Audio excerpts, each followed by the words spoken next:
this common question many times: how to optimize Claude and how to stop it from hallucinating. There are three layers at which you can control your Claude tool. First is context layer, where you can write skills and commands. This layer is a little looser. This contains the set of commands which Claude may follow, may not follow. It will follow at starting, but it might forget. Second layer is harness layer, where you control Claude.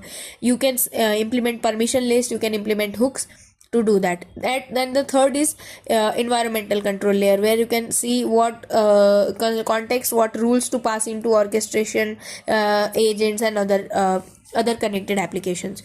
So we will just understand these words, because I don't want you to feel them like jargons. What are Claude skills? Claude skills are the basically English instructions that are written in MD file, and agent follows it as a rule of thumb, but it can forget because it comes in layer 1. It is basically written it in a format of, you have to create a skill folder. Inside that you can write skill name folder. Inside that you have to write skill.empty. You have to strictly follow this format.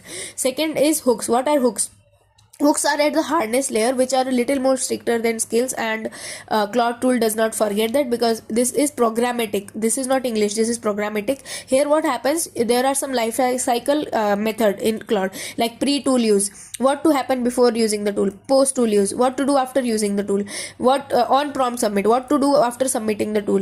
You have to write it in a way like you have to create a folder, hooks. Inside that you have to write Claude hooks.json, and that JSON is in the format, you write the lifecycle method name. There are 20 plus lifecycle methods you can check out, and inside that you can write this command. Like you can write pre-tool use, you can write do not run sudo, do not run env. You can write that kind of command here in proper English language, like in proper coding language. Basically this is programmatic, not English language, sorry. Here you have to write command that you do not run sudo, so sudo star is not allowed, something like that. Then what is agents? In this agent layer you configure, you write basically what set of skill, rules, context, hooks travel to the spawned sub agent, because sub agents usually forget, right? So we don't want them to forget. Here we configure the what current context will pass on. Third is, what is plugin? Plugin is basically bundle of whatever we have studied, skill, command, hooks, permission. They are shipped together as a package basically, and those package can be used by community.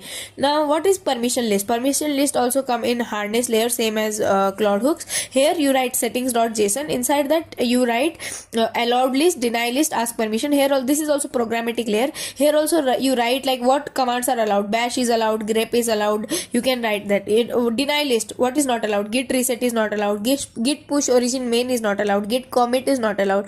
Sudo is not allowed. You can configure that. And in ask permission you can write mkdir nano, like if you want to make a new directory you ask the permission to user. If you want to write into a file you ask the permission to user. So this is pretty much it.